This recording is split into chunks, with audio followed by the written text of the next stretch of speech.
கர்த்தர் நல்லவே, கர்த்தர் நல்லவே, கர்த்தர் நல்லவே. தேவனுடைய நாமத்துக்கு மகிமையும் கிருபையும் தயவும் உண்டாவதாக. தேவனுடைய செய்திக்கு ஆதாரமாக பரிசுத்த வேதாகமத்திலிருந்து ஒரு வசனத்தை வாசிக்கிறேன், கவனிங்கள். சங்கீதங்களின் புஸ்தகம் 119 சங்கீதம் 4வது வசனம். சங்கீதம் 119 4வது வசனம். உமது கட்டளைகளை நாங்கள் கருத்தாய் கை கொள்ளும்படி நீ கற்பித்தீர். உமது கட்டளைகளை நாங்கள் கருத்தாய் கை கொள்ளும்படி நீ கற்பித்தீர். இந்த சங்கீதத்தின் புஸ்தகம் 119 சங்கீதம் 4வது வசனத்தை வாசிக்கும் போது கட்டளைகளை குறித்து பார்க்கிறோம். அதிலே கட்டளைகளை நீர் எங்களுக்கு கற்பித்தீர் என்று பார்க்கிறோம். பொதுவாகவே பரிசுத்த வேதாகமம் என்பது முழுக்க முழுக்க கட்டளைகள் நிறைந்த ஒரு புஸ்தகம் என்பது மறுக்க முடியாத ஒன்று. அப்படியானால் முழு வேதத்திலும் பல ஆயிரக்கணக்கான கட்டளைகளை குறித்து இருக்க, இன்றைக்கு யோனாவின் புஸ்தகத்தில் இருக்கிறதால 5 கட்டளைகளை குறித்து உங்களோடு பகிர்ந்து கொள்ளும்படி கர்த்தருக்குள் பிரயாசப்படுகிறேன். தேவனுக்கு மகிமையும் கிருபையும் தயவும் உண்டாவது. யோனாவின் புஸ்தகத்தில் இருக்கிற 5 கட்டளைகள். இப்போ சங்கீதம் 119 4 பார்க்கிறோம், நீ கட்டளைகளை எங்களுக்கு கற்பித்தீ. அப்போ நிறைய பேருக்கு என்ன நினைவு என்று சொன்னா, ஆண்டவர் கட்டளையிட்டால் அதை கீழ்ப்படிய வேண்டும், ஆண்டவருடைய கட்டளைகளை கடைபிடிக்க வேண்டும், ஆண்டவருடைய கட்டளைகளுக்கு செவி கொடுக்க வேண்டும் என்பது மட்டும்தான் நிறைய பேருடைய செவித்திணர்வாய் இருக்கிறது, அவர்களுடைய ஞான வெளிப்பாடாய் இருக்கிறது. நன்றாய் தெரிந்து கொள்ள வேண்டும், ஆண்டவர் கொடுக்கிறதும் வேதம் கொடுக்கிற கட்டளைகள் மட்டும் நாம் கை கொள்ளுகிறவர்களாய் அல்ல, மனுஷர்களுடைய கட்டளைகளையும் நாம் கீழ்ப்படிய வேண்டும் என்று வசனம் சொல்லுகிறது. வாசிக்கிறேன், அது புள்ளி விவரமான ஒரு அழகான வசனம். 1 பேதுருவின் புஸ்தகம் 2ஆம் அதிகாரம் 13வது வசனம். 1 பேதுரு 2:13. நீங்கள் மனுஷருடைய கட்டளைகள் யாவற்றிற்கும் கர்த்தர் நிமித்தம் கீழ்ப்படியுங்கள். ஆமென். நீங்கள் மனுஷருடைய கட்டளைகள் யாவற்றிற்கும் கர்த்தர் நிமித்தம் கீழ்ப்படியுங்கள். என்ன அழகான ஒரு ஆலோசனை பாருங்க. கர்த்தருடைய கட்டளைக்கு மட்டும் கிடையாது, வேதம் சொல்லுகிற கட்டளைக்கு மட்டும் கிடையாது, மனிதர்கள் கட்டளையிட்டா அந்த கட்டளைக்கும் கர்த்தர் நிமித்தம் கீழ்ப்படியணுமா. அப்போ மனிதர்களுடைய கட்டளைகளும் சில நேரத்தில் நமக்கு பல வழிகளை கற்றுக் கொடுக்கிறதா இருக்கு. கடந்து போகட்டும். இன்றைக்கு யோனாவின் புஸ்தகத்தில் இருக்கிற 5 கட்டளைகளை குறித்து உங்களோடு கூட பகிர்ந்து கொள்ளும்படி கர்த்தருக்குள் பிரயாசப்படுகிறேன். முதலாவதாக யோனா தீர்க்க தரிசனத்தின் புஸ்தகம் 4ஆம் அதிகாரம் 6வது வசனம். யோனா 4:6 வாசிக்கிறேன். யோனாவுடைய தலையின் மேல் நிழல் உண்டாயிருக்கவும் அவனை அவனுடைய மன மடிவுக்கு நீங்களாக்கவும் தேவனாகிய கர்த்தர் ஒரு ஆமணக்கு செடியை முளைக்க கட்டளையிட்டு. இங்கு பார்க்கிறோம், முதலாவது கட்டளை இங்கு எதை பார்க்கிறோம்? ஆமணக்கு செடிக்கு ஒரு கட்டளையை ஆண்டவர் கட்டளையிடுகிறார். ஆமணக்கு செடியே நீ முளைப்பாயாக, கர்த்தர் நல்லவே, அந்த முளைத்து நீ யோனாவுக்கு நிழல் கொடுப்பாயாக என்று சொல்லி ஆண்டவர் அழகாய் கட்டளையிடுகிறார். அப்ப எனக்குமான தேவ பிள்ளைகளே, இந்த ஆமணக்கு செடிக்கு ஆண்டவர் கட்டளையிடுகிறாரே, இந்த ஆமணக்கு செடிக்கு தேவன் கட்டளையிடுகிற அந்த காரியம் எதை குறிக்கிறது? இந்த ஆமணக்கை குறித்து முழு வேதாகமத்திலும் யோனா புஸ்தகத்துல மட்டும்தான் நீங்க பார்க்க முடியும். வேற எங்கேயும் இந்த ஆமணக்கு வார்த்தையை குறித்து நீங்கள் பார்க்க முடியாது. அதே சமயத்துல இந்த ஆமணக்கு செடியை குறித்து யோனாவின் புஸ்தகத்துல 5 முறை சொல்லப்பட்டிருக்கிறதை பார்க்கலாம். யோனா 4ஆம் அதிகாரம் 6ஆம் வசனத்திலே 2 விசை, 4ஆம் அதிகாரம் 7ஆம் வசனத்திலே 1 விசை, 2 + 1 3. யோனா 4ஆம் அதிகாரம் 9ஆம் வசனத்துல 1 விசை, 3 + 1 4. யோனா 4ஆம் அதிகாரம் 10ஆம் வசனத்துல 1 முறை, 4 + 1 5. ஆக மொத்தம் யோனாவின் புஸ்தகம் 4ஆம் அதிகாரம் 6, 7, 8 மற்றும் 10 ஆகிய வசனத்துல இந்த ஆமணக்கை குறித்து 5 முறை ஆண்டவர் சொல்லி இருக்க. சரி, இந்த ஆமணக்கு செடிக்கு ஆண்டவர் கட்டளையிட்டாரே, இந்த ஆமணக்கு செடி என்பது எதை காண்பிக்கிறது? யோனாவின் புஸ்தகம் 4ஆம் அதிகாரம் 10வது வசனத்தை வாசிக்கிறேன். அதற்கு கர்த்தர், நீ பிரயாசப்படாததும் நீ வளர்க்காததும் ஒரு ராத்திரியிலே முளைத்ததும் ஒரு ராத்திரியிலே அழிந்து போனதுமான ஆமணக்குக்காக பரிதவிக்கிறாயே. இப்போ இந்த ஆமணக்கு என்பது எதை குறிக்கிறது? யோனா 4:10 படி இது ஒரு தற்காலிகமான செடி என்பதை காண்பிக்கிறது. தற்காலிகமான செடி. எனக்கன்பான தேவ பிள்ளைகளே, ஆண்டவர் கொடுக்கிற பல ஆசீர்வாதத்திலே சில நேரத்தில் அது நமக்கு தற்காலிக ஆசீர்வாதமாய் இருக்கும். சில நேரத்திலே அந்த ஆசீர்வாதம் நிரந்தர ஆசீர்வாதமாகவும் இருக்கும். ஆனால் இந்த தற்காலிக சோத்திரம் ஆசீர்வாதம் கர்த்தர் நல்லவை. தற்காலிக நன்மைகள் சிலதா இருந்தாலும் அந்த தற்காலிக ஆசீர்வாதத்துல சில சேமங்கள் இருக்கிறதை பார்க்கலாம். என்ன சேமங்கள் இருக்கிறது? யோனாவின் புஸ்தகம் 4ஆம் அதிகாரம் 6ஆம் வசனம் சொல்லுகிறது, 1 நிழல் உண்டாயிருக்கவும், 2வது மனமடிவு நீங்கவும் என்று ஆண்டவர் சொல்லுகிறார். நல்ல அது தற்காலிக செடியா இருந்தாலும் அந்த தற்கால ஆமணக்கு செடி நல்ல நிழல் தரக்கூடியதா இருந்தது. 2வது மனமடிவை விளக்கக்கூடிய மருத்துவ குணம் உள்ளதாய் இருந்தது. அப்போ ஆமணக்கு செடிக்கு ஆண்டவர் ஏன் கட்டளையிட்டார் என்று சொன்னா, அவருக்கு நல்லா தெரியும், என்னுடைய ஊழியக்காரனாகிய யோனாவுடைய மனமடிவை மாத்தணும்னா அதுக்கு ஆமணக்கு செடிக்கு தான் லாயக்கு என்று சொல்லி. அதே போலதான் உங்களுடைய பகுதியில, உங்க குடும்பத்துல அல்லது உங்க சபையில, உங்க ஊழியத்துல சில திடீரென்று வருவார்கள். அவங்க வரும்போது ஒன்றுமில்லாததை போல வருவார்கள். ஆனா வந்த சில நாளுக்குள்ள பாத்தீங்கன்னா ஒரு பெரிய புரட்சி, ஒரு பெரிய அசைவு, ஏதோ ஒரு கலைவரத்தை உண்டாக்குவாங்க. எல்லாரும் அவரை கவனிக்கத்தக்கதாய், எல்லாருக்கும் உதவி செய்யத்தக்கதாய், எல்லாரையும் தாங்குவத்தக்கதாய், அல்லது சபைக்கு மூல காரணமாய் இருக்கத்தக்கதாய், நடக்காத காரியத்தை செய்யத்தக்கதாய் அந்த மனிதர்கள் காணப்படுவாங்க.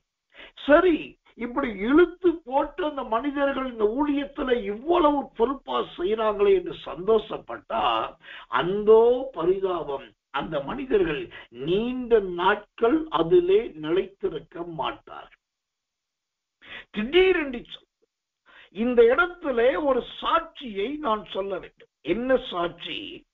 எங்களுடைய வாழ்க்கை, அதாவது என்னுடைய தனிப்பட்ட ஜீவியத்திலே சரி, ஆண்டவரால் ஏற்படுத்தப்பட்ட இயேசுவின் வல்லமை ஊழியத்திலும் சரி, ஒரு பெரிய சாட்சி என்னன்னா, எங்களுக்கு அந்தந்த காலத்துக்கு, அந்தந்த ஊழியத்துக்கு, அந்தந்த வேலையை செய்யக்கூடிய ஆட்களை கரெக்டா கர்த்தர் கொண்டு வந்து சேர்ப்பார். அவங்க எங்க இருக்காங்கன்னு தெரியாது, எப்படிப்பட்டவங்கன்னு தெரியாது, எங்க எப்ப வருவாங்கன்னு தெரியாது. ஆனா அந்தந்த வேலை செய்யும் போது சரியா கர்த்தர் கொண்டு வந்து சேர்ப்பார்.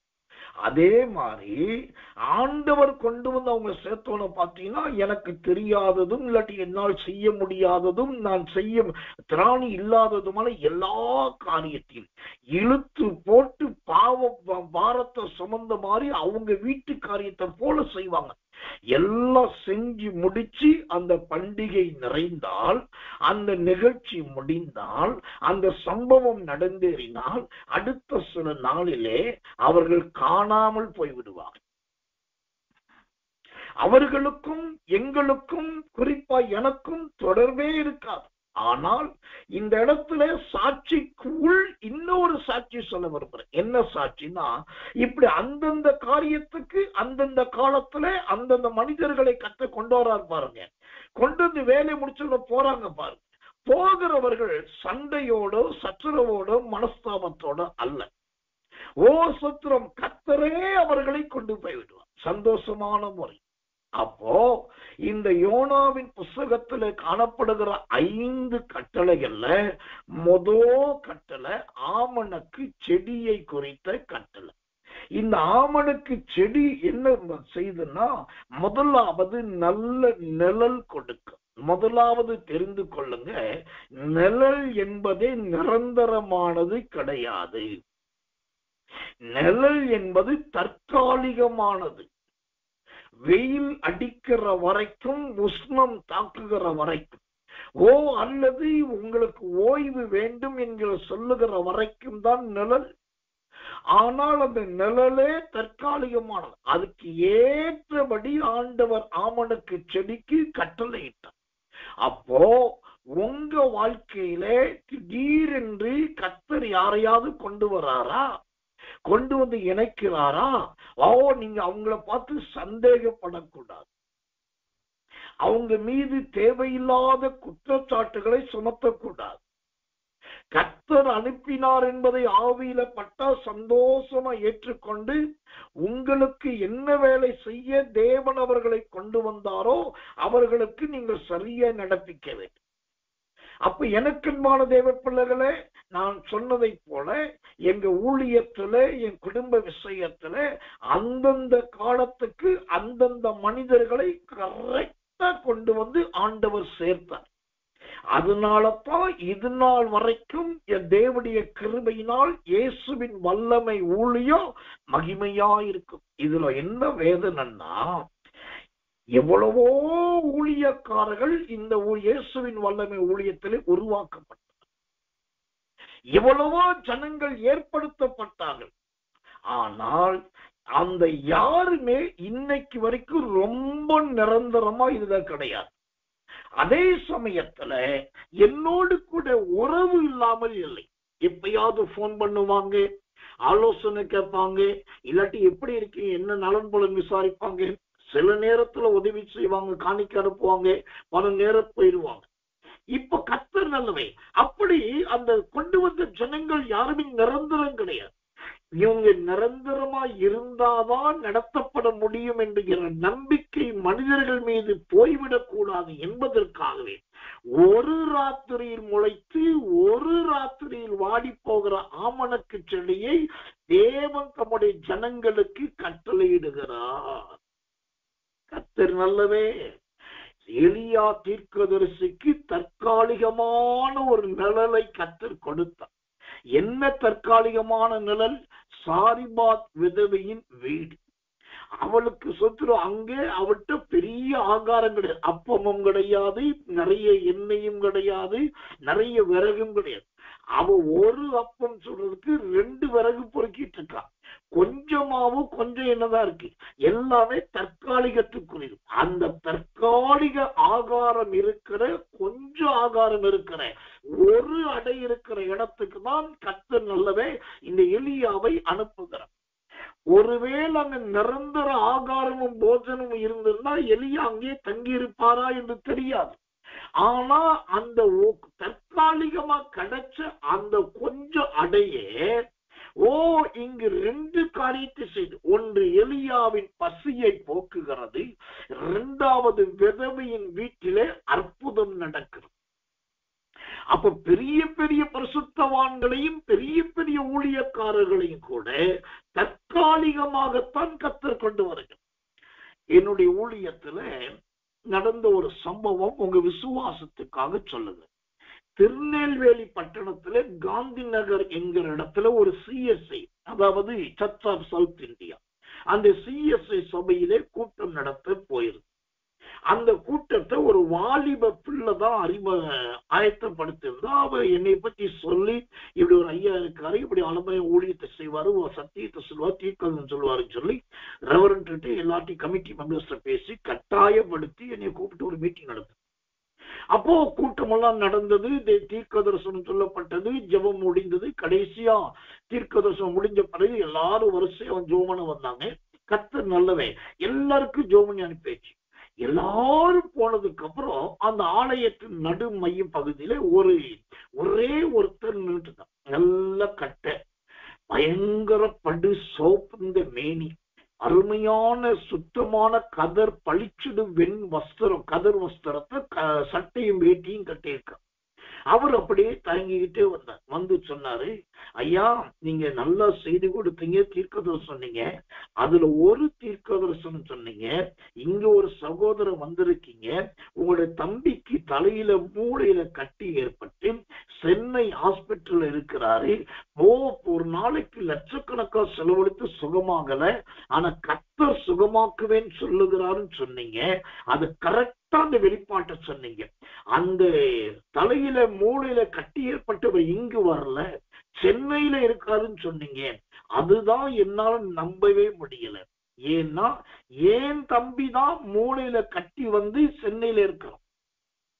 வியாதி உள்ளவர்களுக்கு தீர்க்க தரிசனம் வர்ற நிறைய காரியத்தை நான் பார்த்து இருக்கிறேன்.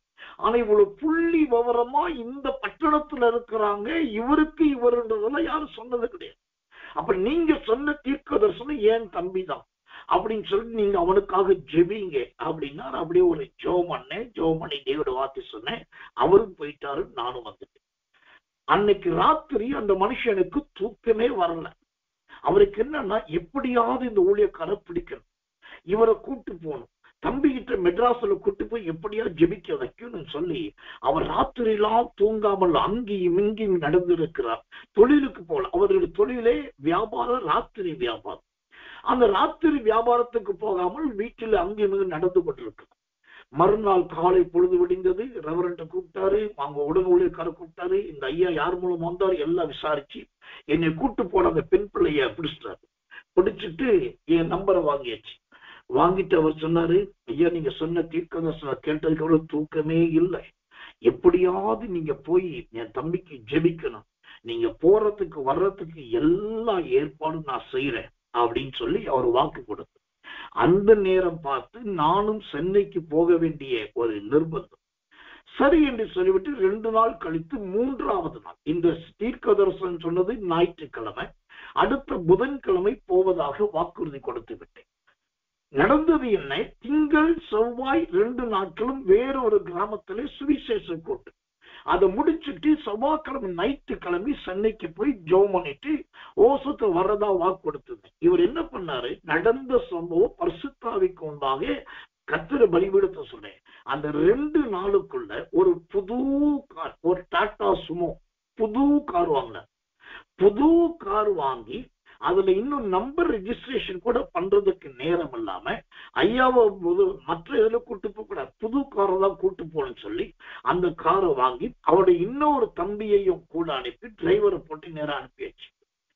போகும்போது அவர்கிட்ட போன் பண்ணார். அப்ப நான் சொன்னேன், நான் இப்போ புதன்கிழமை காலையில போய் அவரை பார்ப்பேன், வியாழக்கிழமை காலையில அவர் சுகமாயிருவாரு, வியாழக்கிழமை சாயங்காலம் கூட்டிட்டு அவரோட கூட நான் திரும்பி வந்துடுவேன், வர்ற வழியில விருதுநகர் நான் இறங்கிக்குவேன், உங்க தம்பி உங்க வீட்டுக்கு நைட்டு வந்துருவார். அவருக்கு நம்பவே முடியல.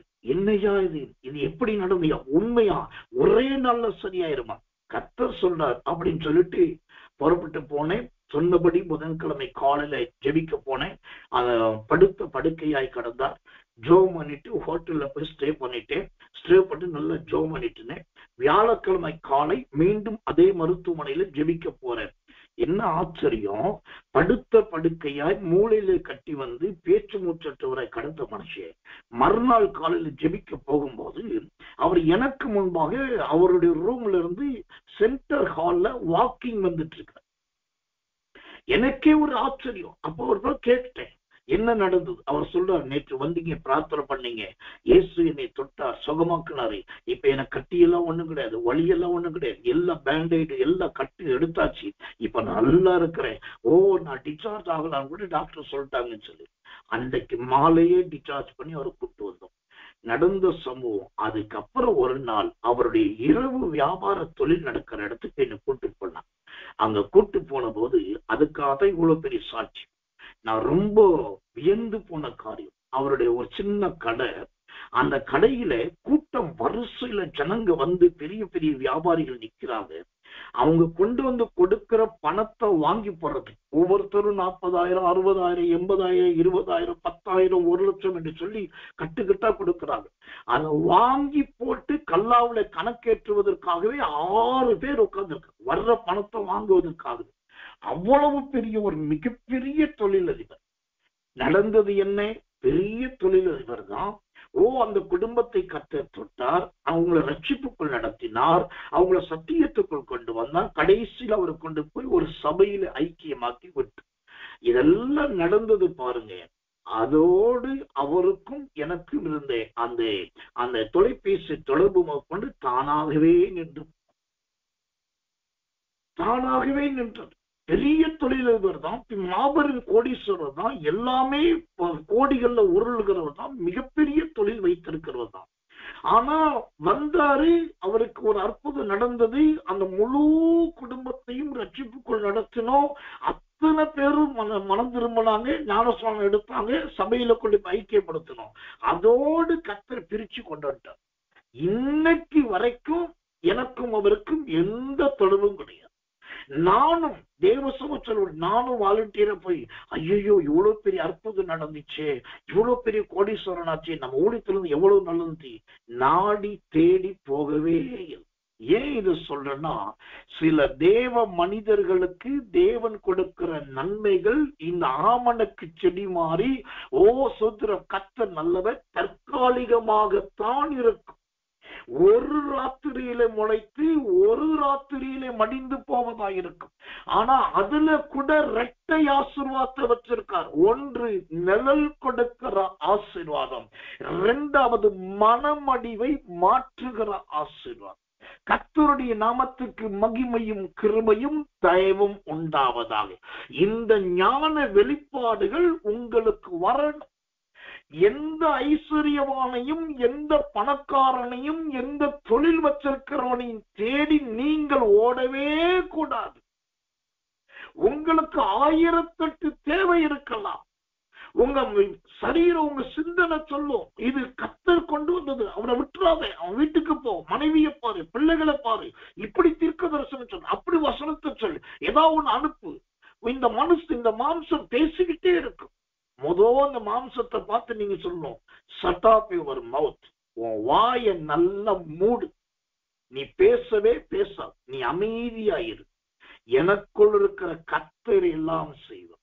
கர்த்தரை சார்ந்து நீங்க இருந்தீங்கன்னா அந்த ஐஸ்வர்யவானை அந்த ஆமணக்கு செடியை கொண்டு அல்ல, வேறு ஒன்றை கொண்டு கர்த்தர் இன்னும் மகிமையாய் நடத்தும். கர்த்தர் நல்லவே, கர்த்தர் நல்லவே, கர்த்தர். யோனாவின் புஸ்தகத்துல முதல் கட்டளை ஆமணக்கு செடிக்குரிய கட்டளை. இரண்டாவது கட்டளை யாருக்கு இட்டார் ஆண்டவர்? யோனாவின் புஸ்தகம் 4ஆம் அதிகாரம் 7வது வசனம் வாசிக்கிறேன். மறுநாளிலோ கிழக்கு வெளுக்கும் நேரத்தில் தேவன் ஒரு பூச்சியை கட்டளையிட்டார். இப்போ இரண்டாவது யோனாவின் காலத்துல ஆண்டவர் கட்டளையிட்ட இரண்டாவது எதுக்கு என்று சொன்னா பூச்சிக்கு கட்டளையிடுகிறார். பூச்சிக்கு கட்டளையிடுகிறார். அப்போ அவ்வளவு பெரிய ஆண்டவர் ஆச்சு. வானம் அவருக்கு சிங்காசனம், பூமி அவருக்கு பாதபடி. அவர் என்ன பண்ணிருக்கணும்? ஒரு பூதத்துக்கு தான் கட்டளையிட்டு இருக்கணும், பெரிய சாத்தானுக்கு கட்டளையிட்டு இருக்கணும். மாபெரும் ஆவிகளுக்கு கட்டளையிட்டுக்கணும், மிகப்பெரிய ராஜாக்களுக்கு கட்டளையிட்டுக்கணும். ஆனா அவ்வளோ பெரிய ஆண்டவர் பாருங்க, பூதத்துக்கும் சோதர சாத்தானுக்கும் பிசாசுக்கும் ராஜாக்களுக்கும் ஐஸ்வர்யவான்களுக்கும் கட்டளையிடாம ஒரு பூச்சி கிட்ட வந்து கர்த்தர் பேசுற.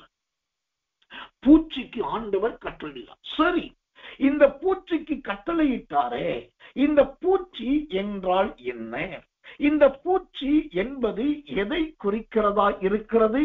யோபுவின் புஸ்தகம், கர்த்தர் நல்லவே, கர்த்தர் நல்லவே, கர்த்தர் நல்லவே, 8ஆம் அதிகாரம் 14வது வசனம். யோபு 8:14.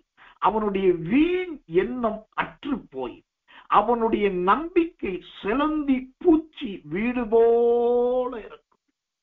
அவனுடைய வீண் எண்ணம் அற்று போய் அவனுடைய நம்பிக்கை செலந்தி பூச்சியின் வீடு போல இருக்கும். இந்த பூச்சி என்பது எதை குறிக்கிறது? வீணான சிந்தனைகளை, வீணான எண்ணங்களை குறிக்கிறது. இப்ப புரியுதா உங்களுக்கு? ஆண்டவர் ஏனையா யோனாவின் வாழ்க்கையில போய் பூச்சிக்கு கட்டளையிட்டார்னா, யோனா ஒரு தீர்க்கதரிசி தான், யோனா ஒரு அனுப்பப்பட்ட மனுஷன் தான், யோனா ஒரு ஊழியக்காரன் தான். ஆனா அவருடைய எண்ணங்கள் எப்படி இருக்குது? தகாத எண்ணங்களாய், வீணான எண்ணங்களா இருக்கு. அதனாலதான் யோனா 4:7 சொல்லுகிறது, அது ஆமணக்கு செடியை அரித்து போட்டது, அதனால் அது காய்ந்து போயிற்று. சில நேரத்துல நம்ம தேவனுடைய பிள்ளைகளா இருந்தோம், கர்த்தருக்குள் இருந்தோம், நம்ம வாழ்க்கையில இப்படி சில பூச்சி வரும். அது தேவையில்லாத அரிப்பை கொடுக்கும், உடம்புல சொரிய கொடுக்கும், சொறி சிறங்க கொடுக்கும், அல்லது இருக்கிறத காஞ்சி போக பண்ணும், நாக்கு காஞ்சி போவோம், உதடு காஞ்சி போவோம், தொண்டை இறுக்கி பிடிச்சிக்கும், ஒன்னும் சொல்ல முடியாது, எதுவும் பேச முடியாது, எதையும் அறிவிக்க முடியாது. ஏனையா தொண்டை காஞ்சி போச்சு? எதனால காரணம் இல்லாம நாக்கு வறண்டு போச்சு? ஏன் உதடெல்லாம் பாலம் பாலமா வெடிக்குது பழக்குதுன்னா, அது நல்லா இருந்திருந்தா உங்க உதடு மாதளம் பழத்தை போல சோப்பு சோப்பா எதையோ கவ்வி இருக்கும், கொட்டி இருக்கும். அந்த நாக்கு வறண்டு போகாம இருந்திருந்தா நீங்க இஷ்டத்துக்கு மாம்சத்துல பேசி இருப்பீங்க. அப்ப ஆண்டவர் என்ன பண்றாரு? ஒரு பூச்சியை உள்ள அனுப்புறார். அதைத்தான் அது சொல்லுகிறது. அந்த சூத்திரம் அப்படியே பூச்சியை போல வாடி போகும். இப்போ இந்த யோனா 4:7 சொல்லுகிறது, அது அரித்து போட்டது. எதை அரித்து போடுகிறது? யோபு 8:14 சொல்லப்பட்ட வீணான எண்ணங்களை. அன்பு சகோதரி, அன்பு சகோதரா, கர்த்தர் நல்லவை. ஒரு மதுபான பிரியனும் ஒரு சிகரெட் குடிக்கிறவனுக்கும் இருக்கிற எண்ணங்களை விட இன்றைக்கு தேவ பிள்ளைகள் என்று சொல்லுகிறவர்களுக்குள் இருக்கிற எண்ணங்கள் தான் வீணான எண்ணங்கள், நிறைய எண்ணங்களா இருக்கிறது. தலைக்கு மேல பறக்கிறது மாதிரி நிறைய எண்ணங்கள் தலையில பறந்துகிட்டே இருக்குது. வீட்டுக்குள்ள உட்கார்ந்து இருக்கிற இடத்துல கொசு கடிக்கிற மாதிரி பலவிதமான சிந்தனை வந்து தூண்டிக்கிட்டே இருக்கு. ஆண்டவர் பார்க்கிறாரு, இப்படிப்பட்ட வீணான எண்ணம் இருந்தாக்கா இந்த அபிஷேகமே உடைஞ்சி போயிடும். என்னுடைய வேதமே அவகிட்ட அற்று போயிடும். அதனால ஒண்ணு நான் பண்ணுவேன், ஒரு பூச்சிக்கு கட்டளையிடுகிறேன். அந்த பூச்சி வரும், அது அப்படியே அரித்து போட்டு விட்டு. இந்த பூச்சி என்ன பண்ணுது பாருங்க. முதலாவது ஒன்று அரித்து போட்டது, இரண்டாவது காய்ந்து போக பண்ணது. ஆமணக்கு செடியை சொல்லும் போதே சொன்னேன் 2 காரியம். இப்ப பூச்சியை குறித்து 2 காரியம். ஒன்று அரித்து போடப்படுகிறது, இரண்டாவது கர்த்தர் அந்த அரிக்கப்பட்ட இடத்தை காய்ந்து போக பண்ணது. எனக்கன்பான தேவ பிள்ளைகளே, இந்த காய்ந்து போகுதல் என்பது சாதாரணமான காரியம் கிடையாது. அதை நீங்கள் நன்றாய் உய்ந்து ஆராய்ந்து கவனித்து பார்க்க வேண்டும். இந்த அவசரம் காய்ந்து போகிற அனுபவம் எதை காண்பிக்கிறது? யோபுவின் புஸ்தகம் 13ஆம் அதிகாரம் 25வது வசனம். யோபு 13:25. காற்றடித்த சருகை நொறுக்குவீரோ, காய்ந்து போன துரும்பை பின்தொடருவீரோ. ஆமென். இந்த காய்ந்து போகிற அனுபவம் எதை குறிக்கிறது? நொறுக்கப்படுகிற அனுபவத்தை குறிக்கிறது. நல்ல பலசாலியா இருப்பாங்க, நல்ல திடசாலியா இருப்பாங்க. வாக்குத்தத்தம் சொல்ற மாதிரி வலதுபுறத்திலும் இடதுபுறத்திலும் இடம் கொண்டு பெருகுகிறவர்களா. நடக்கிற வைக்கிறதுக்கே 4 பேர் தேவைன்ற மாதிரி கீமூச்சு மேமூச்சு வாங்கதான் நடக்கிற மாதிரி குண்டு குண்டு குண்டு குண்டு குண்டா இருப்பாங்க. ஆளை பார்த்தாலே இது யாருப்பான்னு சொல்லக்கூடிய அளவுக்கு இருக்கும். அவ்வளவு வளர்த்தியா, அவ்வளவு குண்டு குண்டா, வலதுபுறத்திலும் இடதுபுறத்திலும் இடம் கொண்டு பெருகி முற்புறத்திலும் பிற்புறத்திலும் நெருக்கப்பட்டு, நீ முன்னாடி போறியா வயிறு நான் போகட்டுமா சொல்லி வயிறும் வாயும் சண்டை போட்டு நடக்க வேண்டிய காலமா இருந்தது போய் திடீரென்று அந்த ஆளை பார்த்தா உடம்பெல்லாம் மெலிஞ்சி சுத்துற சட்டையெல்லாம் துங்கி போய் கண்ணெல்லாம் உள்ள போய் அப்படியே எலும்பும் தோலுமா சுத்துற சுடுகாட்டுல உயிரோடு வந்த எலும்புக்கூடு மாதிரி காணப்படுவான். என்ன ஆச்சு? இவ்வளவு பெரிய உருவம் ஏன் இப்படி ஆச்சுனாக்கா, அதுதாங்க உள்ள ஒரு பூச்சி வந்துருச்சு. அந்த பூச்சி வந்து அரிச்சிருச்சு. ஏன் அந்த பூச்சி வந்ததுன்னா, தேவையில்லாத வீணான எண்ணம், வீணான சிந்தனை. தேவ பிள்ளைகளை ஒண்ணு கவனிங்க. தனக்கடாத வழக்கில் தலையிடுகிறவன் நாயின் காதை பிடித்து இழுக்கிறவனுக்கு சமானம். உங்களுக்கு ஒண்ணு கிடைக்கிறதுனாக்கா நீங்க அங்கலாய்க்காதீங்க. அடுத்தவங்களை பார்த்து பொறாமப்படாதீங்க. யாரை குறித்து முறுமுறுக்காதீங்க. வீணான எண்ணங்களுக்கு இடம் கொடுக்காதீங்க. அது உங்களை அரிச்சு போட்டுரும், உங்களை காய்ந்து போக பண்ணிடும், உங்க பொருளாதாரத்தை இல்லாம பண்ணிடும். எனக்கன்பான தேவ பிள்ளைகளே, இப்போ 2வது கட்டளை பூச்சிக்கு கட்டளை. அந்த பூச்சி என்பது வீணான எண்ணங்கள். கர்த்தர் நல்லவை. இந்த வீணான எண்ணங்களை குறித்து அதே யோபுவின் புஸ்தகத்துல இன்னும் ஒரு தெளிவான ஒரு விளக்கம் இருக்கு பாருங்க. ரொம்ப ஆச்சரியமான விளக்கம். யோபுவின் புஸ்தகம் 4ஆம் அதிகாரம் 7வது வசனம். யோபு 4:7 வாசிக்கிறேன். குற்றமில்லாமல் அழிந்தவன் உண்டோ? கர்த்தருடைய நாமத்துக்கு மகிமை உண்டாவதாக. சன்மார்க்கர் அதம் பண்ணப்பட்டது எப்போ? இதை நினைத்து பாரும். குற்றமில்லாத பட்சத்துல இந்த அரிக்கிற பூச்சியை தேவன் கட்டளையிட மாட்டார். வீணான எண்ணங்கள் இல்லாத பட்சத்திலே காய்ந்து போகிற நிலைமைக்கு தேவன் தள்ள மாட்டார். அதைத்தான் அந்த வசனம் சொல்லுது, இதை நினைத்து பாரும். இதை விட்டுட்டு இன்னைக்கு நிறைய பேர் என்ன சொல்றாங்க, பிசாசு என் தலையை தொட்டுட்டான் பாஸ்டர், பிசாசு என் குடும்பத்துல நுழைஞ்சிட்டான் பாஸ்டர், சாத்தான் ஏதோ ஒண்ணு பண்ணிட்டான், அந்த குடும்பம் வந்துச்சு, என்னைய பார்த்துச்சு, அன்னையோடு நான் பாலா போயிட்டேன், விளங்காத கண்ணு பட்டுதான் நான் இப்படி ஆயிட்டேன். இவர்கள் என்றைக்குமே தன்னிடத்தில் இருக்கிற பூச்சியை உணர்வது கிடையாது. தான் சத்திரம் வீணான எண்ணங்களோடு இருக்கிறார்கள் என்பதை சிந்திப்பது கிடையாது. ஆனா பைபிள் தெளிவா சொல்லுது, யோபு 4:7, நினைத்து பாரு.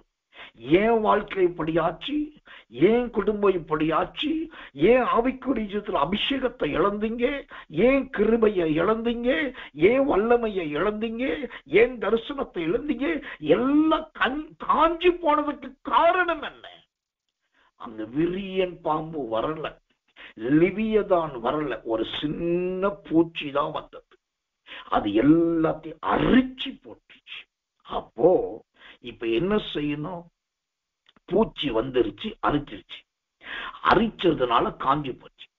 இப்ப அப்படியே விட்டா என்ன ஆகும்? நாமும் அழிந்து மண்ணோடு மண்ணா போயிடும். அப்ப அந்த பூச்சியை விட்டுலாமா? கிடையாது. அப்ப என்ன பண்ணணும் தெரியுமா? நடந்த ஒரு சம்பவம். பழைய தேவ ஜனங்களுக்கு தெரியும், மனிதனுடைய இருதயம் என்கிற ஒரு புஸ்தகம் உண்டு. நீங்க கேள்விப்படாதவர்கள், பார்க்காதவர்கள், கிறிஸ்துவ புஸ்தக நிறுவனத்திலேயோ அல்லது பழைய தேவ மனுஷனுடைய கேட்டு வாங்கி அது முடிஞ்ச வரைக்கும் படம் பாருங்க. நீங்க படிக்கணும்னு சொல்ல, அந்த புஸ்தகத்துல நிறைய ஒரு 10-12 படம் இருக்கும். அந்த படத்தை பாருங்க. மனிதனுடைய இருதயம், இந்த மனிதனுடைய இருதயம் என்கிற புஸ்தகத்தை எழுதின அருமையான போதகரும் அவரோடு கூட ஒரு 5-6 பேரு கூடி ஜெபம் பண்ணிட்டு இருந்தாங்க. ஜெபம் பண்ணிட்டு இருக்கும் போது அந்த 5-6 பேர்ல இந்த மனிதனுடைய இருதய புஸ்தகம் எழுதின ஊழியக்காரருக்கு கண் திறக்கப்பட்டது. ஒரு தரிசனம் பார்த்து அவர் சொன்னாரு, இதோ நான் ஒரு தரிசனம் பார்க்கிறேன், அந்த தரிசனத்துல மேல இருந்து ஒரு பூச்சி இறங்குது, இறங்கிட்டு அங்க இருக்கிற எல்லாத்தையும் அரிச்சிருச்சு, திரும்பவும் அது மேல போயிருச்சு. அப்படி உடனே கூட இருந்த இன்னொரு சீனியர் போக சொன்னாரு, அப்போ உடனே அவங்க எதெல்லாம் அரிச்சுதோ அதை கட்டி ஜெபம் பண்ணுவோம், மீண்டும் முளைக்கும் அப்படின்னாரு. அப்போ இந்த தரிசனம் பார்த்த மனிதனுடைய இருதயம் புஸ்தகத்தை எழுதின அந்த தேறின மனுஷன் சொன்னாரு, அழிஞ்சு போனவைகள் முளைப்பதற்காக நாம் ஜெபிக்க கூடாது. முதலாவது அந்த பூச்சியை அழிக்க வேண்டும். பூச்சியை அழிக்காமல் அழிந்து போன காய்ந்து போன செல்வாக்கை திரும்ப பெறுவதற்காக ஜெபிச்சா திரும்ப கத்து முளைக்கும், திரும்ப வரும், திரும்ப வந்து பூச்சி அரிக்கும். அப்ப என்ன செய்யணும்? முதலாவது பூச்சி அழிவதற்காக ஜெபம் பண்ணுவோம் அப்படின்னா. இதுதான் வெளிப்பாடு. உடனே எல்லாரும் ஆவில நிரம்புனாங்க, அந்நிய பாஷை பேசுனாங்க. இப்படி அரிக்கிறதும் காய்ந்து போக பண்ணுகிறதான அந்த பூச்சியை இயேசுவின் நாமத்தில் அழிக்கிறோம் என்று ஜெபம் பண்ணாங்க. இதே சம்பவம் தான் அப்போஸ்தலர் நடபடிகள் 28ஆம் அதிகாரத்துல பவுலுடைய கையை ஒரு விரியன் பாம்பு கடிச்சது. கடிக்கும் போது பாம்பா இருந்துச்சு. என்னைக்கு பவுலுடைய கையில வந்து கடிச்சதோ, பவுலுடைய உடம்புல பட்ட உடனே 5ஆம் வசனம் சொல்லுது, அவன் அந்த பூச்சியை நெருப்பிலே உதறி போட்டு. ஒரு பெரிய விரியன் பாம்பையே ஆண்டவர் பூச்சியா மாற்ற முடியும். ஒரு பூச்சியையே விரியன் பாம்பாய் ஆண்டவரால் மாற்ற முடியும். அப்போ இன்னைக்கு கர்த்தர் சொல்றாரு, உங்க குடும்பத்துக்குள் தேவையில்லாத வீணான எண்ணங்கள் என்கிற எந்த பூச்சி இருக்குதோ அதை அழித்து போடுங்க, அதை நெருப்புல தள்ளுங்க, பரிசுத்தாவில் நிரம்புங்க, அந்நிய பாஷை பேசுங்க, அவமான வார்த்தைகள்ல துதிங்க, கண்ணீர் வடிங்க, ஸ்தோத்திரம் பண்ணுங்க, ஆராதிங்க. அப்படி ஆவியில நிரம்பி அந்த பூச்சியை அபிஷேகத்தினால் நீங்கள் முறியடித்தால், அப்போஸ்தலர் 28:4-5 சொல்லப்பட்டதை போல அந்த பூச்சி நெருப்பிலே அழிக்கப்பட்டு போகும். அதன் பின்பு பவுலை போல நீங்கள் ஊழியம் செய்ய முடியும். அல்லேலூயா! கர்த்தர் நல்லவே, கர்த்தர் நல்லவே. முதலாவது பார்த்தோம் யோனாவின் புஸ்தகத்துல 5 கட்டளைகள். அது ஆமணக்கு கட்டளை. 2வது பூச்சிக்கு கட்டளை. 3வதாக கர்த்தர் நல்லவே, கர்த்தர் நல்லவே. எதற்கு தேவன் கட்டளையிட்டார்? யோனாவின் புஸ்தகம் 4ஆம் அதிகாரம் 8வது வசனம். யோனா 4:8. சூரியன் உதித்த போது தேவன் உஷ்ணமான கீழ்காற்றை கட்டளையிட்டார். அப்பொழுது வெயில் யோனாவுடைய தலையில் படுகிறதினால் அவன் சோர்ந்து போய் தனக்குள்ளே சாவை விரும்பி, நான் உயிரோடு இருக்கிறதை பார்க்கலும் சாகிறது நலமாயிருக்கும் என்றார். இப்போ இந்த யோனாவின் புஸ்தகத்துல 3வது கட்டளை பார்க்கிறோம். இது என்ன கட்டளைன்னா, கீழ்காற்றுக்கு கட்டளை. கீழ்காற்றுக்கு ஆண்டவர் கட்டளையிடுகிறார். சரி, இந்த கீழ்காற்று என்றால் என்ன? கீழ்காற்று என்பது எதை காண்பிக்கிறதா இருக்கிறது? ஓசியா தீர்க்க தரிசனத்தின் புஸ்தகம் 13ஆம் அதிகாரம் 15வது வசனம். ஓசியா 13:15. இவன் சகோதரருக்குள்ளே ஜனம் பெருத்தவனாய் இருந்தாலும் கர்த்தருடைய காற்றாகிய கீழ்காற்று வனாந்தரத்திலிருந்து எழும்பி வரும். அதனால் அவனுடைய ஊற்றுக்கள் வற்றி அவனுடைய துறவு சுவரி போகும். அது இச்சிக்கப்படத்தக்க சகல பதார்த்தங்களுள்ள உத்தம பதார்த்தங்களை வாரிக்கொண்டு போகும். கர்த்தர் நல்லவன். இப்போ யோனாவின் நாட்களில் வந்த 3வது கட்டளை கீழ்காற்று. இந்த கீழ்காற்று என்றால் எதை குறிக்கிறது? வாரிக்கொண்டு போகப்பட்டது. வாரிக்கொண்டு போகுதல் என்றால் என்ன? நான் நடைமுறை தமிழில் ஒரு காரியத்தை சொல்றேன். ஒரே நேரத்தில் விபத்து நடக்கிறது, ஒரே நேரத்தில் ஒன்றுக்கு மேற்பட்டவர்கள் மறிக்கிறது, ஒரே நேரத்தில் வெள்ளம் வர்றது, ஒரே நேரத்தில் வீட்டுடைய பொருட்கள்லாம் ஓசத்தில் அடித்து கொண்டு போகப்படுது, ஒரே நேரத்துல அடுத்தடுத்து வியாதி வருது, ஒரே நேரத்துல அது மாறி மாறி மருத்துவமனையில போய் சேருது, ஒரே நேரத்துல அபிஷேகம் வெளியே போறது, ஒரே நேரத்துல கிருபை பறிக்கப்படுது, ஒரே நேரத்துல அன்பின் உறவுகள் அற்று போகுது. இப்படி ஒரே நேரத்துல 1க்கு 2, 2க்கு 3 எந்த சம்பவம் பாதிப்பாய் நடந்தாலும் அதற்கு பெயர் ஒன்று கீழ்காற்று என்று அர்த்தம், 2வது வாரிக்கொள்ளுதல் என்று அர்த்தம். தேவனுக்கு மகிமையும் கிருபையும் தயவும் உண்டாவதாம். ஏனையா இந்த கீழ்காற்றுக்கு கட்டளையிட்டார்? ஏன் இந்த கீழ்காற்று வந்து வாரிக்கொண்டு போகுதுன்னா, அந்த ஓசியா 13:15 ரொம்ப தெளிவா சொல்லுது. அவன் சகோதரர்களை ஜனம் பெருத்தவனாய் இருந்தாலும் கர்த்தருடைய காற்றாகி கீழ்காற்று வனாந்தரத்திலிருந்து எழும்பி வரும். அதனால் அவனோட ஊற்றுக்கள் வற்றி போகும், அவனுடைய துறவுகள் சுவரி போகும். அது இச்சிக்கப்படத்தக்க சகல பதார்த்தங்களை இச்சிக்கப்படத்தக்க. அப்ப நீங்க கேட்கலாம், யோனாவின் காலத்துல தானே கீழ்காற்றுக்கு கட்டளையிட்டார். அப்ப யோனாவுக்கு இச்சை இருந்துச்சா? அவன் எந்த பொண்ணு நேசிச்சான், எந்த மனைவியை நேசிச்சான், எந்த பெண்ணுக்கு பின்னாடி போனா, இல்லாட்டி அவனுக்கு என்ன இச்சை இருந்துன்னு கேட்கலாம். யோனாவுக்கு ஒரு இச்சை இருந்தது. என்ன இச்சைன்னா, நான் சொன்ன தீர்க்கதரிசனம் நடந்தே ஆகும். யோனா என்ன தீர்க்கதரிசனம் சொன்னா, இன்னும் 40 நாளிலே நினிவே கவிழ்க்கப்பட்டு போகும், அப்பொழுது இது அழிந்து போகும், நீங்கள் எல்லாரும் மாண்டு போவீர்கள். இப்ப யோனாவுக்கு என்ன ஆசைன்னா, நான் சொன்ன தீர்க்கதரிசனம் நிறைவேறி நான் சொன்ன மாதிரியே நினிவே என்பது இருக்கிற இடம் தெரியாம போகணும், இந்த 1,20,000 மக்களும் மாறணும், அதை நான் பார்க்கணும். இத மாதிரிதான் இன்னைக்கு நிறைய பேருடைய இச்சிக்கப்படத்தக்க எண்ணங்கள் இருக்குது. சில நேரத்துல கர்த்தர் வெளிப்பாடு சொல்லுவார், அந்த வெளிப்பாடு சில நேரம் மாறும். ஆனா நம்ம ஆட்கள் நினைச்சுவாங்க, இது நான் சொன்ன தீர்க்கதரிசனம், ஆண்டவரே அதை நிறைவேற்றும். சில நேரத்துல ஆண்டவர் தாமதிப்பார், சில நேரத்துல கர்த்தர் மனம் இறங்குவார், சில நேரத்துல அவரே யோசிப்பார், ஐயோ பாவம் என்று சொல்லி மனம் திரும்புவார், அவரே தண்டனையிலிருந்து விலகுவார். எசேக்கியா தீர்க்கதரிசி நாட்கள்ல அதுதான் நடந்தது. சுவர்புறமா திரும்பி அழுகிறதுக்கு முன்னாடி ஏசாயாவை கொண்டு சொன்னாரு, உன் வீட்டுக்காரிக்கு ஒழுங்குபடுத்தி, நீ பிழைக்கவே மாட்டே, சாகவே சாவாய். ஆனா அந்த எசேக்கியா அழுத உடனே இப்ப திரும்பவும் ஏசாயா வந்து சொல்றாரு, நீ சாகவே சாக மாட்டப்பா, இன்னும் 15 வருஷம் உயிரோடு இருப்பப்பா என்று சொல்லுகிறான். அப்போ இதுதான் கர்த்தருடைய கிரியை. சில நேரத்திலே தேவனுடைய வார்த்தையும் தேவனுடைய கிரியைகளும் சமயத்துக்கு ஏற்றபடி மாறும்.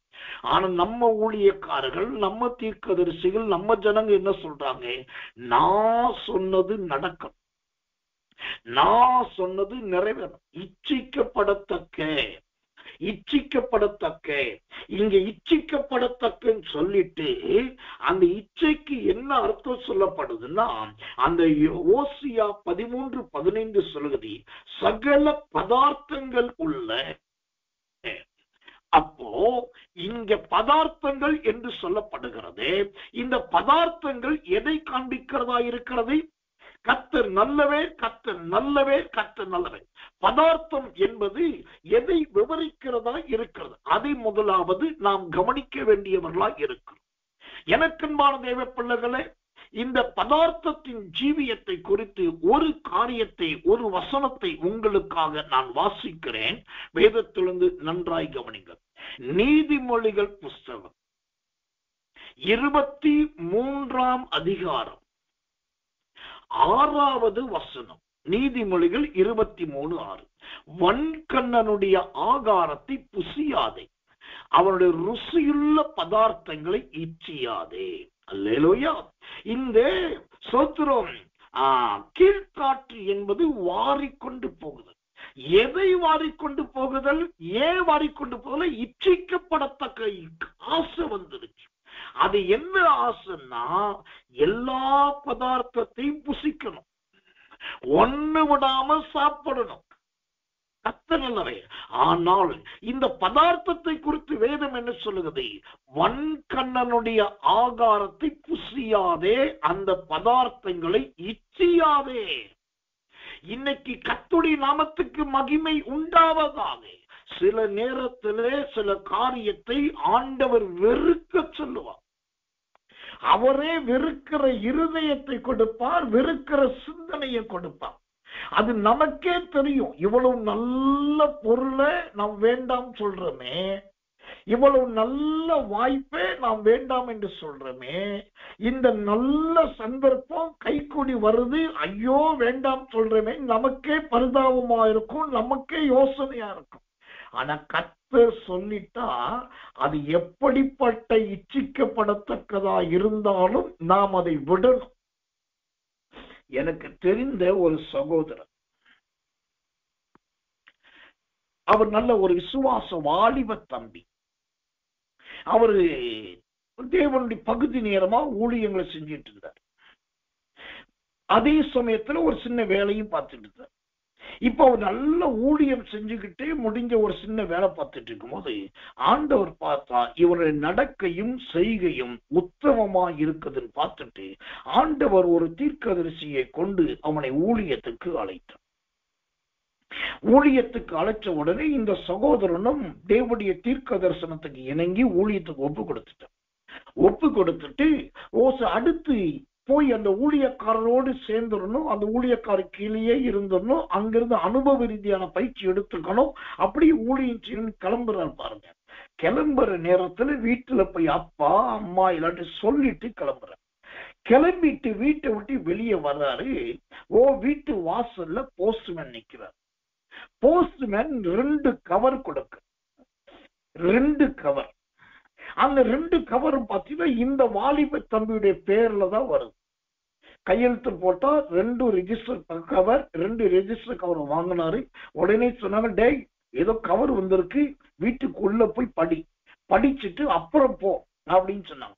சரி, கீழ்ப்படிந்து உள்ளே போன. உள்ள போய் 2 கவர், முதல் ஒரு கவரை திறந்து பிரிச்சு பார்த்தா ஒரு மிகப்பெரிய பிரைவேட் லிமிடெட் கம்பெனி. லிமிடெட் கம்பெனினா ஒரு குறிப்பிட்ட அளவுக்கு மிஞ்சின அரசாங்கத்தின் அனுமதியோடு நடைபெறுகிற மாபெரும் கம்பெனி. அதுக்கு லிமிடெட் கம்பெனி. ஒரு பிரைவேட் லிமிடெட் கம்பெனி நல்ல போஸ்டிங்க்கு இவருக்கு ஆர்டர் வந்துடும். நேரடி போஸ்டிங் ஆர்டர் வந்துடும். இத படிச்சுட்டு வீட்டு எல்லாரும் சுத்தி நிக்கிறாங்க. சொல்லலாமா வேண்டாமான்னு யோசிக்கிறார். சொல்லாம இருக்க முடியாது, எல்லாத்தையும் சொல்லிட்டார். உடனே எல்லாருக்கும் ஒரே சந்தோஷம். ஊழியம் கர்த்தருடைய சித்தம் இல்லை, அது தேவனுடைய தீர்மானம் இல்லை, அதனாலதான் வேலை வந்துருச்சு அப்படிங்க ஆளாலும் பேசிட்டு. அப்புறம் அடுத்த கவரை பிரிக்க, அடுத்த கவரை பிரிச்சாக்கா அதுல இன்னொரு பெரிய அதிர்ச்சி, மாபெரும் ஆச்சரியம் காத்திருக்கு. என்னன்னா, அவர் இருக்கிற ஊருக்கு பக்கத்து மாவட்டத்துல அரசாங்க வேலை இவருக்கு கிடைச்சிருக்கு. நல்லா கவனிக்கணும். ஒரு கவரை பிரிக்கும் போது ஒரு பெரிய பிரைவேட் லிமிடெட் கம்பெனில ஒரு ஹையர் போஸ்டிங்க்கு இவருக்கு ஜாப் வந்துருக்கு. இன்னொரு கவரை பிரிக்கும் போது பக்கத்து டிஸ்ட்ரிக்ட்ல இவருக்கு கவர்மெண்ட் ஜாப் வந்திருக்கு. யோசிச்சு பாருங்க. இத பார்த்த உடனே வீட்டுல இருக்கிற எல்லாரும் சொன்னாங்க, ஓ சத்துரு 1க்கு 2 ஆசீர்வாதம், எந்த காரியமும் 2 அல்லது 3 சாட்சிகளால் உறுதிப்படும். அதனாலதான் நீ கிளம்பி வீட்டு விட்டுக்கு போற நேரத்துல உனக்கு 2 கவர் வந்திருக்கிறது, ஆண்டவரா அனுப்பி இருக்காரு. நீ போய் தேவையில்லாத ஊழியம் சொல்லி மாட்டிக்காதே, வேலை பார்த்துட்டே ஊழியம் செய், சம்பளத்தை வாங்கி ஊழியம் செய், மிச்சத்தை வீட்டுக்கு கூட போதும். ஆளாளுக்கு போதித்தார். இவர் சொன்னார், எனக்கு ஒரு நாள் வாய்ப்பு கொடுங்கன்னு சொல்லிட்டு அப்படியே வீட்டுக்குள் வந்தார். அரை கதவை பூட்டினார். போராடி ஜெபித்தார். போராடி ஜெபிக்கும் போது ரொம்ப நேரம் ஜெபம் அப்புறம் 1 லைன் ஆன்சர் ஒன்று அவருக்கு கிடைத்தது. ஒரே ஒரு வரி, 1 லைன் ஆன்சர். அந்த 1 லைன் ஆன்சர் ஆவியானோட்டு என்ன கிடைச்சதுன்னா, உன் எல்லைக்குறியை மாற்றாதே, உன் எல்லைக்குறியை மாற்றாதே என்கிற 1 லைன் ஆன்சர் மட்டும்தான் கிடைச்சு. இவர் பார்த்தாரு, நம்முடைய எல்லை எது? கர்த்தருக்காக ஓடுவது. நம்முடைய எல்லை எது? கர்த்தர் ஊழியத்தை செய்வது. அதுக்குதான் ஒப்பு கொடுத்தோம். முதல் அழைப்பு வந்தது கர்த்தர்கிட்ட, முதல் தீர்க்க தரிசனம் வந்தது கர்த்தருக்காக. அப்போ முதல் நாம புறப்பட்டது கர்த்தருக்காக. அதுதான் எல்லைக்குறின்னு சொல்லி தீர்மானித்தவர் வெளியே வந்தார். எல்லாருக்கு முன்பா 2 கவரை கிழித்து போட்டார். மூத்த சகோதரனை பார்த்து, இன்றைக்கு நீ ரிட்டர்ன் லெட்டர் அனுப்புன்னு சொல்லிட்டு தன்னுடைய பெட்டியை தூக்கினார். வேலைக்கு வேலையை விட்டு நேரடியாய் ஊழியத்துக்கு போயிட்டார். நடந்தது என்ன தெரியுமா? ஊழியத்துக்கு போய் சில வருடங்கள் தான், குறுகிய கால வருடம், ஒரு 5, 6 முதல் 8 வருடங்கள் கூட ஆகல. அவருடைய ஊழிய வளர்ச்சி கிடு கிடு கிடு கிடு கிடு கிடு வளர்ந்தது. எத்தனையோ சபைகளை ஊழியக்காரர்களை உருவாக்கினார். ஆயிரக்கணக்கான விசுவாசிகள் வந்தார்கள். இவர் அருமையான ஒரு தலைமை போதகராய் மாறினார். அவர் மூலமாய் ஒரு ஸ்தாபனமே உருவாக்கப்பட்டது. இதுதான் தேவ பிள்ளைகளை, உங்களை கொஞ்சம் நீங்க விட்டீங்கன்னா வாரி போக கொள்ளக்கூடிய கீழ்காற்று வரும். அது கவரை கொண்டு வந்து கொடுக்கும், வேலையை காட்டும், அரசாங்க வேலையை காட்டும், கூட இருக்கிறவங்களை தூண்டி விடும், மற்றவங்களை பேச வைக்கும். ஐயோ இதுதான் தேவ திட்டம் சொல்ல வைக்கும், ஓ என்னென்னமோ பண்ண வைக்கும். அந்த கீழ்காற்றுக்கு நீங்கள், ஓ கர்த்தர் நல்லவை, இடம் கொடுக்க கூடாது. இந்த கீழ்காற்று யோனாவின் வாழ்க்கையிலே என்ன செய்தது? யோனாவின் புஸ்தகம் 4ஆம் அதிகாரம் 8 மற்றும் 9ஆம் வசனத்தை வாசிச்சீங்கன்னா, அவ சாவையும் மரணத்தையும் 3 முறை விரும்புறான். சாவையும் மரணத்தையும். எனக்கன்பானவர்களே, இந்த இச்சிக்கப்படத்தக்க எது வந்தாலும் வெறுக்க பழகுங்கள், அதை ஒதுக்க பழகுங்கள். மற்றவர்களுக்கு அது பலவர்ண அங்கியா இருக்கலாம், நமக்கு பலவர்ண அங்கி அல்ல, நமக்கு ஒரே அங்கி வெண்வஸ்திரம் தான். பலவர்ண அங்கி வந்தாலே அங்க ஆடு அடிக்கப்படணும், யோசேப்பு காணாம போயிருவோம். ஆனா வெண்வஸ்திரம் வந்தா நீ ஒலிவ மலையில இருப்ப, மோசையோடு இருப்பாய், எலியாவோடு இருப்பாய், இயேசுவோடு இருப்பாய். இப்ப பலவர்ண அங்கி வேணுமா, வெண்வஸ்திரம் வேணுமா? வாரிக்கொண்டு போவதற்கு இடம் கொடுத்து விடாதீர்கள். இச்சிக்கப்பட்டவர்களுக்கு இடம் கொடுத்து விடாதீர்கள். ரொம்ப ஜாக்கிரம். கர்த்தர் நல்லவே, கர்த்தர் நல்லவே, கர்த்தர் நல்ல. 4வது கட்டளை, யோனாவின் புஸ்தகத்தில் இருக்கிற 4வது கட்டளை. யோனாவின் புஸ்தகம் 1ஆம் அதிகாரம் 4வது வசனம். யோனா 1:4. கர்த்தர் சமுத்திரத்தின் மேல் பெரும் காற்றை வரவிட்டார், அதாவது கட்டளையிட்டார். கர்த்தர் சமுத்திரத்தின் மீது பெரும் காற்றை கட்டளையிட்டார், அதாவது வரவிட்டார். இப்போ இந்த பெரும் காற்று என்பது எதை குறிக்கிறதா இருக்கிறது? இந்த பெரும் காற்றை குறித்து வேதம் என்ன சொல்லுகிறது? பெரும் காற்று என்று சொன்னால் தேவன் கடந்து போகுதல் என்று அர்த்தம். தேவனுடைய நாமத்துக்கு மகிமையும் கிருபையும் தயவும் உண்டாவதாக. கர்த்தர் நல்லவர். 1 ராஜாக்களின் புஸ்தகம் 19ஆம் அதிகாரம் 11வது வசனம் என்று விசுவாசிக்கிறேன். 1 ராஜாக்கள் 19ஆம் அதிகாரம் 11வது வசனம் என்று விசுவாசிக்கிறேன். அப்பொழுது அவர், நீ வெளியே வந்து கர்த்தருக்கு முன்பாக பர்வதத்தில் நில் என்றார். அப்பொழுது இதோ கர்த்தர் கடந்து போனார், கர்த்தருக்கு முன்பாக பர்வதங்களை பிளக்கிறதும் கண்மலைகளை உடைக்கிறதுமான பலத்த பெரும் காற்று உண்டாயிற்று. இப்போ 4வது கட்டளை பெருங்காற்றுக்கு கட்டளை. இந்த பெருங்காற்று என்பது எதை குறிக்கிறது? 1 ராஜாக்கள் 19:11 சொல்லுகிறது, பெருங்காற்று என்று சொன்னால் கர்த்தர் அதன் வழியாய் கடந்து போகிறார் என்றார். கர்த்தர் கடந்து போகிறார். எதன் வழியாய்? பெருங்காற்று. இந்த பெருங்காற்று என்பது வார்த்தையின் வடிவிலே நான் உங்களுக்கு வியாக்கியானத்துவப்படுத்த வேண்டும் என்று சொன்னால், வாழ்க்கையில் வருகிற குழப்பங்கள், வாழ்க்கையில் வருகிற பிரச்சனைகள், வாழ்க்கையில் வருகிற சோதனைகள், வாழ்க்கையில் வருகிற இடரல்கள், வாழ்க்கையில் வருகிற தவிப்புகள், வாழ்க்கையில் வருகிற இழப்புகள், வாழ்க்கையில் வருகிற தூக்கமில்லாமைகள், வாழ்க்கையில் வருகிற நிந்தைகள், இது எல்லாம் பெருங்காற்று தான். ஆனா எழுதி வைத்துக் கொள்ளுங்க, உங்க வாழ்க்கையில எவ்வளவு பெரிய காற்று அடித்தாலும் அந்த காற்றுக்கு நடுவே கர்த்தர் போய்கொண்டிருக்கிறார். அதனாலதான் நீங்க இருக்கிற இடத்திலேயே இன்னும் பத்திரமா இருக்கிறீங்க. இல்லாட்டி கொரோனா, 1ஆம் கொரோனா, 2ஆம் கொரோனா, 3ஆம் கொரோனா வந்த போது அப்பயே நீங்க அடிச்சுக்கிட்டு போயிருப்பீங்க. உங்க உயிர் போயிருந்திருக்கும், உங்க சரீரம் போயிருந்திருக்கும், உங்க வாழ்க்கை முடிஞ்சு போயிருக்கும். இன்னைக்கும் நீங்களும் நானும் உயிரோடு இருக்கிறோம் என்று சொன்னால், நம்முடைய வாழ்க்கையில் வந்த பெரும் காற்றுக்கு நடுவே கர்த்தர் கடந்து போனவராய் இருந்தார். அல்லேலூயா. சங்கீதங்களின் புஸ்தகம் 83ஆம் சங்கீதம் 15வது வசனம். சங்கீதம் 83:15. நீர் உமது புசலினாலே அவர்களை தொடர்ந்து உமது பெருங்காற்றினாலே அவர்களை கலங்கப்பண். நீர் உமது புசலினாலே அவர்களை தொடர்ந்து. வாழ்க்கையில புயல் அடிக்குதா? கிளியோதன் காற்றடிக்குதா? சுழன்றடிக்கிற புயல் வருதா?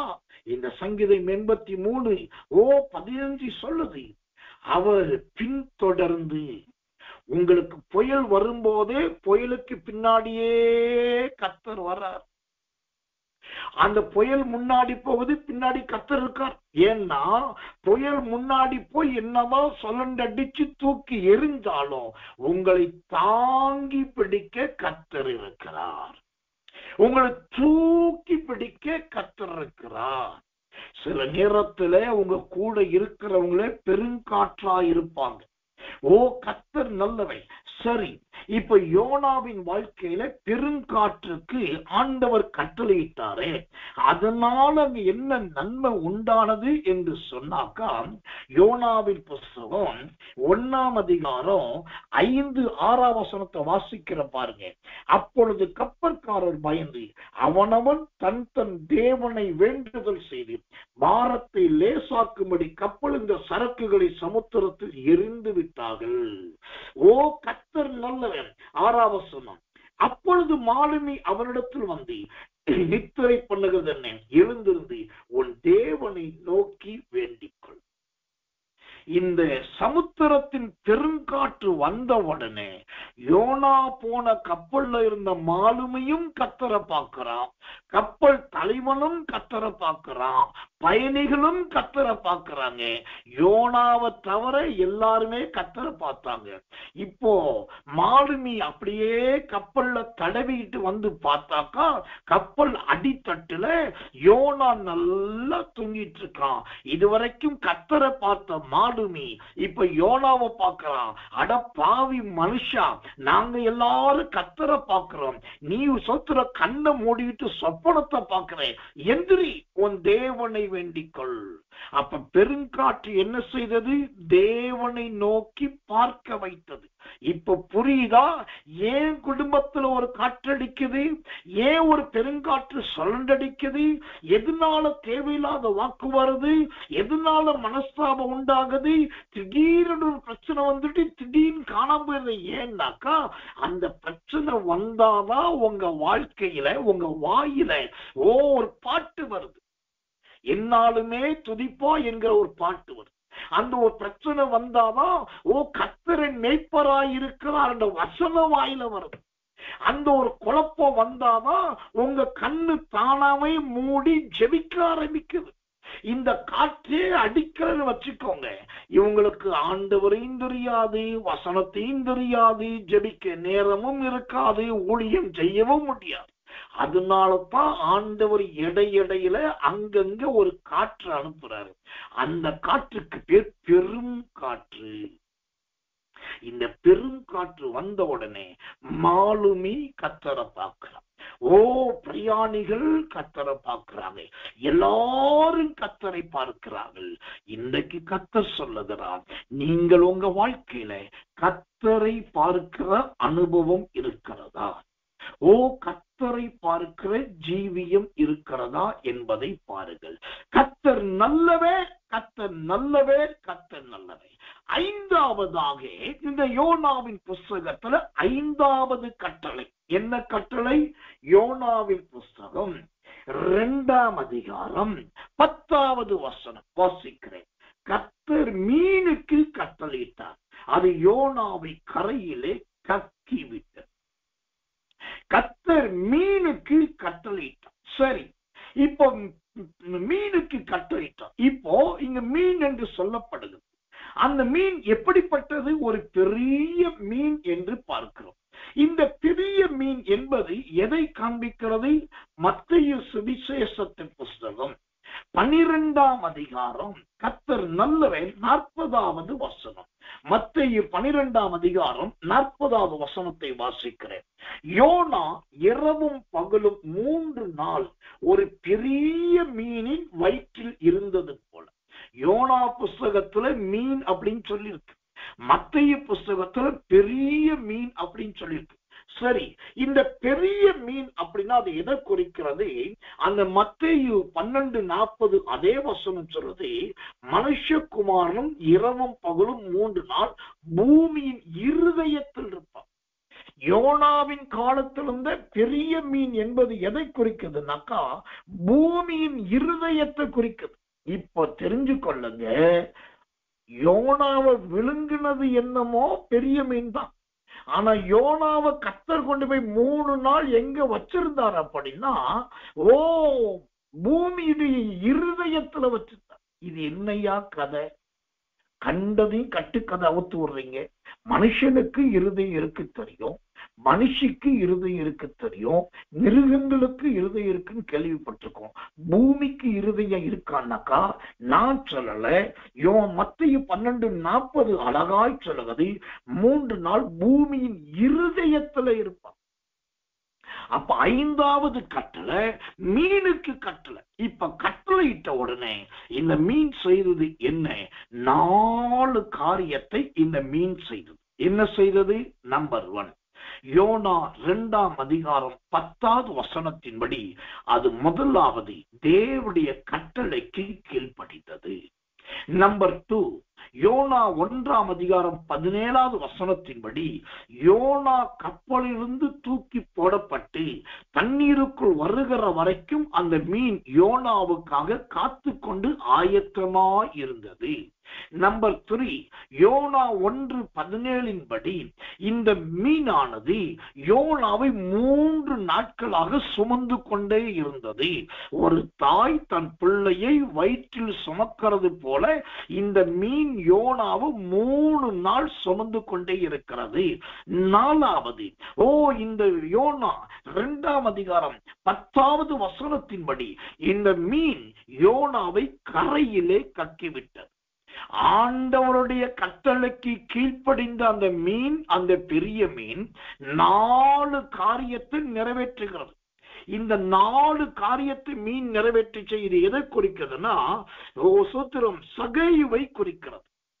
ஏயா இந்த மீனை கொண்டு போய் சகைவோட சேர்க்கிறீங்கன்னா, மீன் கர்த்தருடைய கட்டளைக்கு இணங்கி 4 காரியத்தை செஞ்சிச்சு.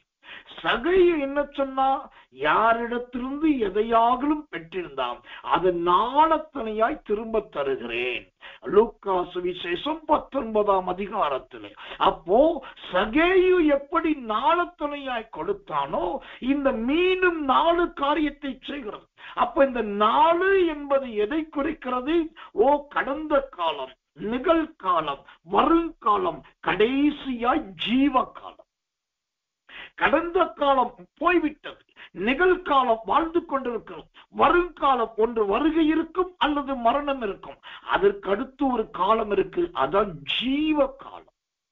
எனக்கன்பான தேவ பிள்ளைகளே, ஒரு மீனை வைத்து 4 காலங்களுக்குரிய சத்தியத்தை கத்த சொல்லுவார் என்று சொன்னால் நாம் எவ்வளவு ஞானம் உள்ளவர்களாய் இருக்க வேண்டும். ஆனபடியினால் கடைசியா சொல்லி முடிக்கிறேன்.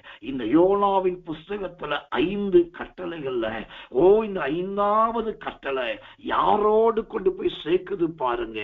யோனாவையும் இயேசுவையும் ஒன்றாய் சேர்க்குது, மீனையும் பூமியின் இருதயத்தையும் ஒன்றாய் சேர்க்குது. மத்தேயு சுவிசேஷம் 12ஆம் அதிகாரம் 40வது வசனம். யோனா இரவும் பகலும் 3 நாள் ஒரு பெரிய மீனின் வயிற்றில் இருந்தது போல மனுஷகுமாரனாகிய இயேசுவும் இரவும் பகலும் 3 நாள் பூமியின் இருதயத்திலே இருப்பார். அல்லேலூயா. யோனாவும் இயேசுவும் ஒன்றாய் இணைக்கப்பட்டார்கள். பெரிய மீனும் பூமியின் இருதயமும் ஒன்றாய் இணைக்கப்பட்டது. இது எதை காண்பிக்கிறது? நாம் என்னதான் தேவனுடைய பிள்ளையா இருந்தாலும் ஆண்டவரோடு இணைந்திருக்க வேண்டும். அப்ப மீன் எதை குறிக்குது, பூமி எதை குறிக்குதுன்னா, நாம் என்னதான் படிச்சிருந்தாலும் வேதத்தோடு இணைந்திருக்க வேண்டும். நாம் தனித்து இருக்கக்கூடாது, இயேசுவோடு இருக்க வேண்டும். நாம் எல்லாம் தெரிந்தவர்களாக இருக்கக்கூடாது, வேதத்தோடு இணைந்திருக்க வேண்டும். இயேசு யோனாவோடு தன்னை சேர்த்து கொண்டதை போல நாம் நம்மை இயேசுவோடு சேர்த்துக் கொள்வோம். மீன் தன்னை பூமியின் இருதயத்தோடு சேர்த்து கொண்டதை போல நாம் பரிசுத்த வேதத்தோடு நம்மை சேர்ப்போம். அப்படி சேர்த்தால் 2 பேர் ஒருமனப்படுகிற அந்த அன்பு உண்டாகும். எனக்குன்பானவர்களே, இந்த யோனாவின் புஸ்தகத்தில் இருக்கிற இந்த 5 கட்டளைகளின் இந்த செய்தியை திரும்ப ஒரு முறை நீங்க போட்டு கேளுங்க. நம்ம இருட்டோட ஜெபம் வாட்ஸ்அப் குரூப்பிலும் இரவுக்கு ஜெபம் வாட்ஸ்அப் குரூப்பிலும் செய்திகள் லிங்க் கொடுக்கப்படும், போட்டு கேளுங்கள். தேவன் உங்களோடு பேசுவா. நாம் கண்களை மூடி ஒப்பு கொடுத்து கர்த்தரை ஸ்தோத்தரிக்க போகிறோம். எல்லாரும் கர்த்தரை ஸ்தோத்தரிப்போம் இயேசுவின் நாமத்தினாலே. நாம் ஜெபிப்போம். அன்புள்ள நல்ல பரம பிதாவே, நல்ல அருமையான இந்த சாயங்காலம் கடந்த ராத்திரி நேரத்தில் இந்த இரவுக்கு இரவு ஜெபத்தின் மூலமாய் யோனாவின் புஸ்தகத்தின் 5 கட்டளைகளை குறித்து திட்டமாய் தெளிவாய் சத்தியத்தோடும் உபதேசத்தோடும் எங்களுக்கு போதித்ததற்காக சொத்து. கடைசியா இயேசுவும் யோனாவும் ஒன்றாய் இணைக்கப்பட்டதை போல மீனும் பூமியின் இருதயமும் ஒன்றாய் இணைக்கப்பட்டதை போல நாங்கள் இயேசுவோடும் பரிசுத்த வேதத்தோடும் இணைக்கப்பட உதவி செய்யும். நாங்கள் தனித்து பிரயாணம் செய்யாதபடி, தனித்து ஜீவனம் செய்யாதபடி இயேசுவோடும் வேதத்தோடும் எங்களை இணைத்து கொள்ள உதவி செய்யும். எல்லாருக்கும் முன்மாதிரியின் ஜீவியமாய் எங்களை மாற்றித்தாரும். இரவில் நல்ல நித்திரையை தாரும். கெட்ட சொப்பனங்களுக்கும் பயங்களுக்கும் சந்தேகங்களுக்கும் குழப்பங்களுக்கும் விலக்கி காத்துக்கொள்ளும். அதிகாலை இருட்டோட ஜெபத்துல கலந்து கொண்டு உடைய நாமத்தை மகிமைப்படுத்துவோம். நாளைக்கு இருக்கிற போதகருக்கான ஜெபத்திலே அந்தந்த நேரத்தில் நாங்கள் வந்து ஜெபிக்குவோம். தேவன் உதவி செய்வீராக. வருகை இருக்குமானால் எங்களை சுத்திகரித்து தயவாய் எடுத்துக்கொள்ளும். தேவையில்லாத எண்ணங்களை அப்புறப்படுத்தும். இயேசுவின் நாமத்தில் ஜெபிக்கிறோம். ஜெபம் கேளும் ஜீவனுள்ள நல்ல பிதாவே. ஆமென், ஆமென், ஆமென்.